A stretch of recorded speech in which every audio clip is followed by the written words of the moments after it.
대학가 단톡방에서의 여학생 성희롱이 사회적 문제로 이어지는 가운데 서울대와 고려대에 이어 이번에는 연세대와 현직 초등학교 교사와 임용 예정자 14명이 징계를 받게 됐습니다. 가수 승리가 만든 단체 채팅방에서 방송인 정준영 씨가 몰래 찍은 성관계 동영상을 지인들과 돌려본 것으로 드러나 파장이 커지고 있습니다. 세상 말세다. 상습범이래. 미친 거 아니야? 부끄럽다 진짜. 하지만 그들만의 문제일까요? 우리는 일상에서 자주 비슷한 일을 겪습니다. 까똑.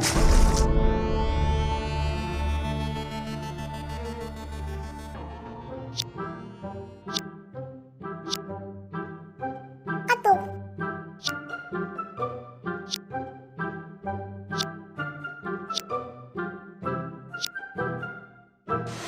타인의 외모를 품평하는 당신. 경고!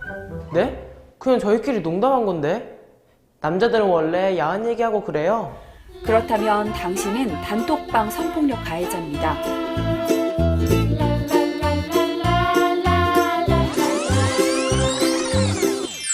까똑.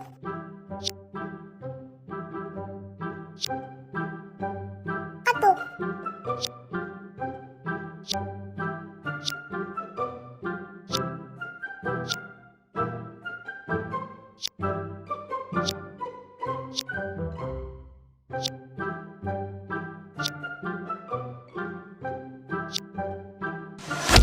섭섭은 개뿔. 동의 없는 촬영은 범죄입니다. 불법 촬영, 지금 바로 경찰서에 신고하세요. 그런데 용기가 안 나요. 혹시나 제 사진이 퍼지기라도 하면 어쩌죠? 어떤 경우에도 피해자의 잘못이 아닙니다. 모든 폭력의 책임은 가해자에게 있습니다. 지금 두렵고 힘들고 고통스럽다면 전문기관에 도움을 요청하세요. 적극적으로 신고하고 대응해야 피해를 최소화할 수 있습니다.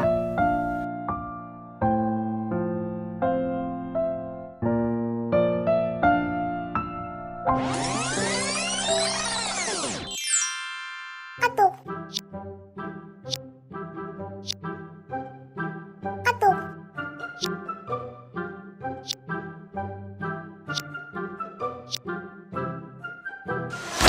경고!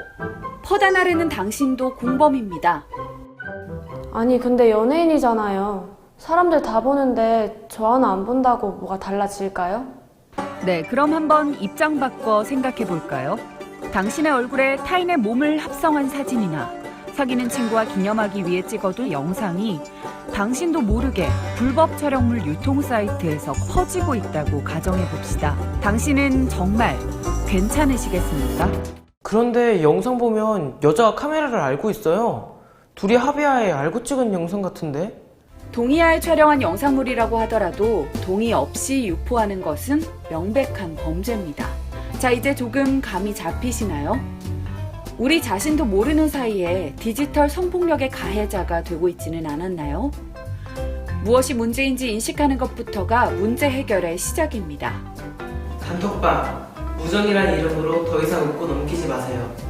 당신의 말 한마디가 우리 사이를 바꿉니다. 까똑.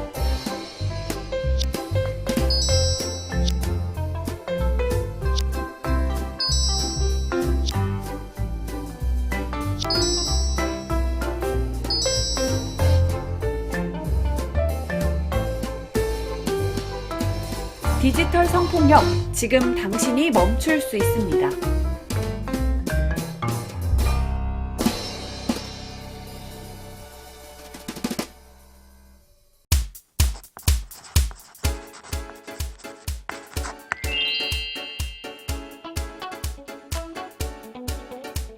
장난이야. 장난도 못 받아줘? 내가 싫다고 했는데 네가 장난이라고 하면 장난이 되는 거야? 너도 처음에 웃었잖아. 그런데 왜 화내? 처음부터 찍지 말라고 했어. 꼭 화내면서 말해야 하니? 언성이 높아집니다. 이 친구들 왜 이럴까요? 신영이는 휴대폰으로 사진 찍기를 좋아했습니다. 친구들 사진도 많이 찍었어요. 친구들은 웃기도 하고 손가락으로 V를 만드는 포즈를 취해보기도 했습니다. 영호는 사진을 찍지 말라고 했어요. 처음엔 웃으면서 다음엔 나 사진 시키는 거 싫어 라고 말했습니다. 그런데도 신영이는 사진을 찍었습니다. 영호는 신영이의 전화기 속 갤러리를 열어보라고 했습니다. 거기에 영호의 사진이 여러 장 있었어요.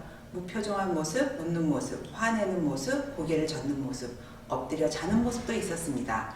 신영이는 사진을 모두 지웠습니다. 이후로 신영이와 영호의 다툼은 친구들 사이에서 계속 말거리가 되었는데요.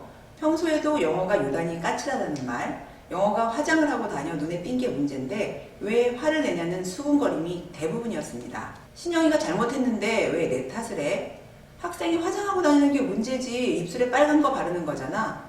이거 립글로스야. 학생이 화장하니까 신기해서 찍은 거잖아. 신영이가 찍은 건데 왜 내 립글로스 탓을 하냐고. 여러분은 어떻게 생각하세요? 동의하지 않고 사진을 찍은 것이 문제인데 찍힌 사람에게 그럴 만한 원인을 제공했다고 말하는 건 옳은 걸까요? 몰카라고 불리는 몰래 촬영, 사실 장난처럼 다룰 행동이 아닙니다. 상대방 몰래 도둑처럼 촬영한다는 의미에서 도촬, 법적 명칭으로는 불법 촬영입니다. 요즘에는 불법 촬영 사진을 온라인에 올려 조회수를 올리면서 자신감을 얻는 학생들도 생기는 실정입니다. 한 초등학생은 잠든 누나의 발목과 손목을 테이프로 묶고 누나를 깨워 당황하는 모습을 비추고는 좋아요와 구독 버튼을 눌러달라고 말하는 영상을 유튜브에 올렸습니다. 또 어느 10대 BJ는 반바지를 입은 어린 여동생의 하반신을 비춘 후 동생의 배, 허벅지, 다리 등을 때리는 것을 올렸습니다. 채팅창엔 다리 만짐에 부러워 등 성희롱 발언이 올라왔습니다. 한 초등학생은 구독자 1000명을 달성하면 우리 엄마 엉덩이를 보여주겠다더니 실제로 여성의 엉덩이를 5초가량 찍어 유튜브에 올리기도 했습니다. 디지털 성폭력은 청소년들 사이에서 그게 얼마나 큰 죄인지도 모르는 채 빠르게 퍼지고 있습니다. SNS에 불법 촬영물을 올리는 일은 오프라인 성범죄에 비하면 심각하지 않다고 생각하는 것, 심지어는 장난이라고 생각하는 것이 문제입니다. 이러한 영상을 공유, 시청하는 사람들도 그 심각성을 알지 못하고 좋아요를 누르거나 돈을 지불합니다. 영상을 보면서도 피해자를 혐오하는 말을 합니다. 이에 피해자는 2차 가해에 시달리며 자살을 하기도 합니다. 정부에서는 디지털 성범죄 피해 방지 종합대책을 발표했습니다. 첫째, 처벌 강화. 둘째, 피해자 지원 강화. 셋째, 온라인상 불법 촬영물의 신속한 차단과 유포 방지. 넷째, 성폭력 예방 교육 시 카메라 불법 촬영과 유포 행위의 위험성, 처벌 법규 등을 집중 교육할 것을 추진하겠다고 발표했습니다. 요즘 청소년들은 문자보다 영상과 이미지에 더 익숙합니다. 장난처럼 생각한 행동이 다른 사람의 심각한 인격 침해로 이어질 수 있습니다. 여러분, 처음부터 상대방이 원하지 않는 사진을 찍어서는 안 됩니다. 동의 없이 사진을 온라인에 올려도 안 됩니다. 불법 영상물을 공유하거나 시청하는 것도 결국 공범이 되는 것입니다. 불법 촬영의 피해자는 잘못이 없습니다. 장난으로 혹은 상대방의 잘못으로 치부되는 불법 촬영은 때로 피해자를 죽음으로 몰아갈 수 있는 심각한 범죄입니다.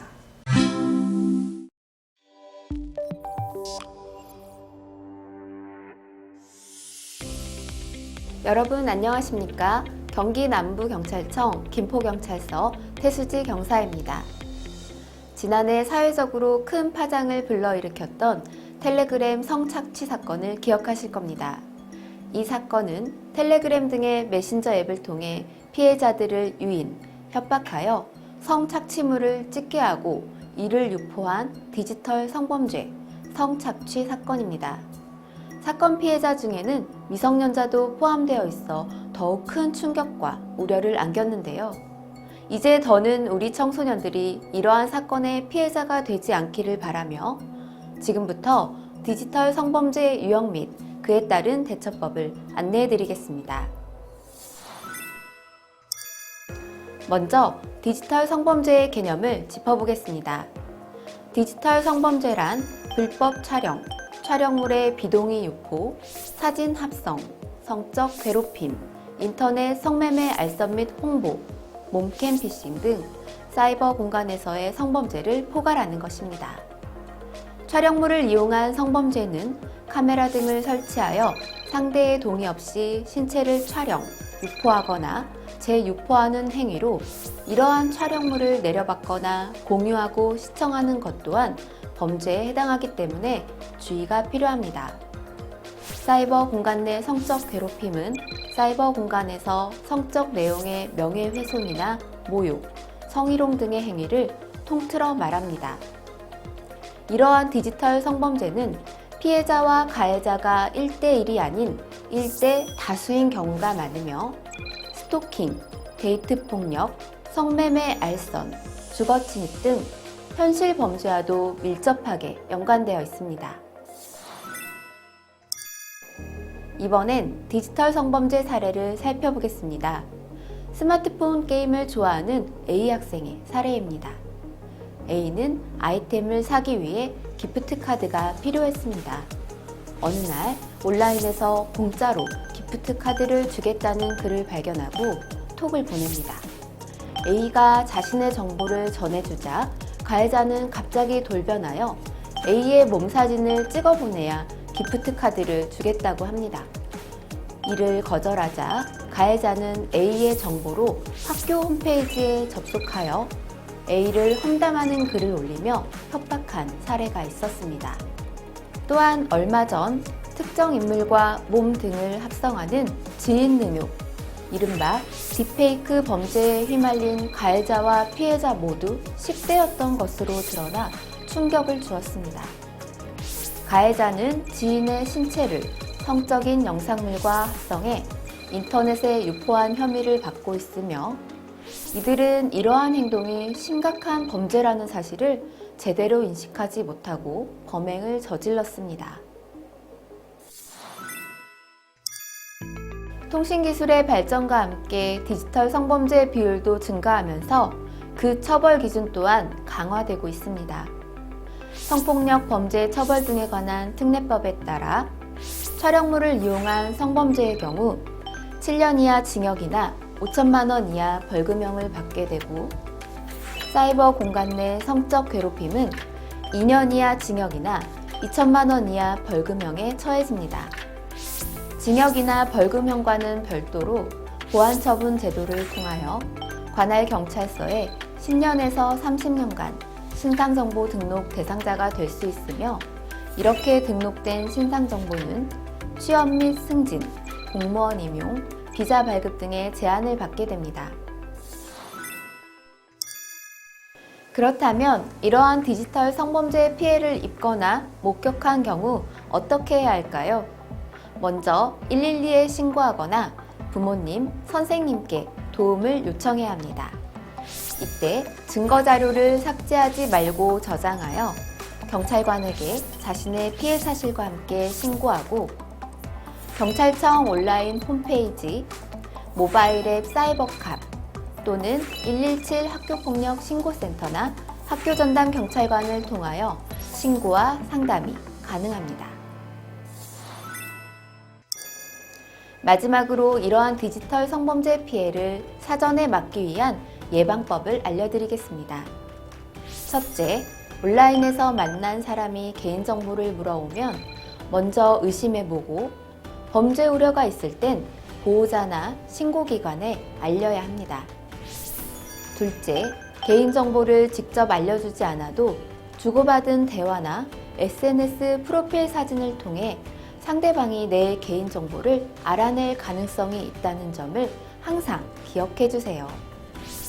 셋째, 피해를 입게 되면 즉시 보호자에게 알리고 가까운 경찰서에 직접 방문하여 신고하거나 112, 117, 182 등의 신고전화, 경찰청 모바일 앱 사이버캅 또는 경찰청 온라인 홈페이지를 통해 신고해야 합니다. 최근 청소년들이 스마트폰을 처음 접하는 연령층이 낮아지고 있으며 SNS 등을 사용하는 시간도 늘고 있습니다. 이에 따라 아동 청소년 대상 디지털 성범죄도 증가하고 있는데요. 그 피해자는 나일 수도, 또 우리의 소중한 친구나 가족일 수도 있습니다. 우리의 관심과 실천으로 더욱 안전한 사이버 공간을 만들어갈 수 있다는 것 꼭 기억해 주세요. 감사합니다.